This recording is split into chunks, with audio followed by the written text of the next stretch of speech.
नमस्ते दोस्तों, स्वागत है आपके अपने YouTube चैनल सूचना विज्ञान में। दोस्तों, आज हम जानेंगे स्वामी विवेकानंद जी के बारे में। तो आइए वीडियो को शुरू करते हैं। स्वामी विवेकानंद बचपन से ही बहुत जिज्ञासु थे। वो हमेशा अपने पिता से भगवान, धर्म और आत्मा के बारे में सवाल पूछते थे। एक बार उन्होंने अपने पिता से पूछा, पिताजी, भगवान कहाँ रहते हैं? उनके पिता ने उन्हें एक मंदिर में ले जाकर कहा, बेटा, भगवान इस मंदिर में रहते हैं। स्वामी विवेकानंद ने मंदिर में चारों ओर देखा और कहा, पिताजी, मैं भगवान को नहीं देख पा रहा हूँ। उनके पिता ने कहा, बेटा, भगवान को देखने के लिए आंखों की नहीं, दिल की जरूरत होती है। स्वामी विवेकानंद ने अपने पिता की बात को समझ लिया। वो समझ गए कि भगवान हमारे दिल में रहते हैं। स्वामी विवेकानंद के लिए कुछ प्रेरक उद्धरण। उठो, जागो और तब तक नहीं रुको जब तक मंजिल न मिल जाए। दुनिया में जितने भी धर्म हैं, उन सभी का लक्ष्य एक ही है, मनुष्य को ईश्वर से मिलाना। तुम्हारी आत्मा अमर है, तुम्हें कुछ नहीं डरना चाहिए। अपनी कमजोरियों को मत देखो, अपनी ताकत को देखो। जो तुम कर सकते हो वह करो और उसे अपना सर्वश्रेष्ठ दो। स्वामी विवेकानंद के जीवन से कुछ प्रेरणादायक प्रसंग।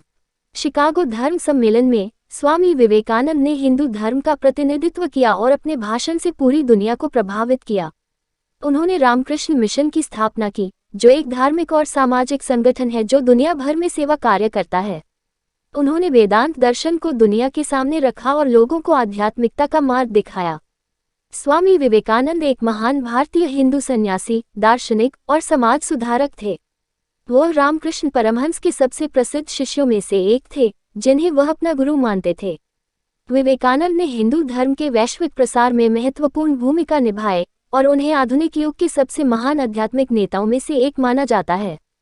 जीवन और कार्य। स्वामी विवेकानंद का जन्म 12 जनवरी 1863 को कलकत्ता, भारत में हुआ था। उनका मूल नाम नरेंद्रनाथ दत्त था। वो एक उच्च मध्यम वर्गीय परिवार में पले बड़े और उन्होंने अपनी प्रारंभिक शिक्षा घर पर ही प्राप्त की। नरेंद्रनाथ एक बहुत ही बुद्धिमान और जिज्ञासु बच्चे थे। वो विभिन्न धर्मों और दर्शनों में रुचि रखते थे और उन्होंने उनका गहन अध्ययन किया। वह विशेष रूप से हिंदू धर्म के वेदांत दर्शन से प्रभावित थे। 1881 में नरेंद्रनाथ की मुलाकात रामकृष्ण परमहंस से हुई। रामकृष्ण एक महान संत थे जो अपनी आध्यात्मिक शक्तियों के लिए जाने जाते थे। नरेंद्रनाथ रामकृष्ण के शिष्य बन गए और उन्होंने उनसे आध्यात्मिक शिक्षा प्राप्त की। रामकृष्ण परमहंस की मृत्यु के बाद नरेंद्रनाथ ने एक सन्यासी के रूप में दीक्षा ली और स्वामी विवेकानंद बन गए। उन्होंने भारत की यात्रा की और लोगों को आध्यात्मिक ज्ञान प्रदान किया। 1893 में वे शिकागो में आयोजित विश्व धर्म संसद में भाग लेने के लिए अमेरिका गए। विवेकानंद ने विश्व धर्म संसद में एक शानदार भाषण दिया, जिसने उन्हें अंतर्राष्ट्रीय स्तर पर प्रसिद्ध कर दिया। उन्होंने भाषण में हिंदू धर्म की सार्वभौमिकता और इसकी सभी धर्मों के प्रति सहिष्णुता की बात की। विवेकानंद ने अमेरिका और यूरोप में कई वर्षों तक रहकर हिंदू धर्म का प्रचार किया। उन्होंने न्यूयॉर्क में वेदांत सोसाइटी की स्थापना की और कई किताबें लिखी।